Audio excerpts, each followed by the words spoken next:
Hello সবাইকে, আমার চ্যানেলে আজ প্রথম আমি ভয়েস ওভার দিয়ে কোনো ভিডিও আপলোড করছি। জানি না আপনাদের কেমন লাগবে, আশা করছি সবার ভালোই লাগবে। তো এটা হলো আমার একটা মেকআপের কাজ, দেখতেই পাচ্ছেন।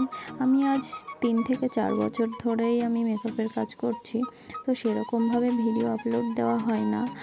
আর যেহেতু আমি এখনও স্টুডেন্ট, তো পড়াশোনার পাশাপাশি কাজ করি ঠিকই, কিন্তু সেরকমভাবে ভিডিও আপলোড করা, এডিট করতে হবে, আবার এডিট করে আপলোড করার সময় সেইভাবে হয়ে ওঠে না আর কি।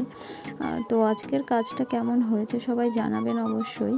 আর এটা আমার 2 বছর আগের একটা ভিডিও আর কি। 2 বছর আগে আমি সাজিয়ে এসেছিলাম ওকে। তো একদমই পরীর মতো দেখতে মেয়েটা, মিষ্টি মেয়ে একদমই। ওর রিভিউ দেখে অবশ্যই বুঝতে পারছেন যে ওর কতটা ভালো লেগেছে মেকআপটা, আর কেমন হয়েছে আপনারাও জানাবেন।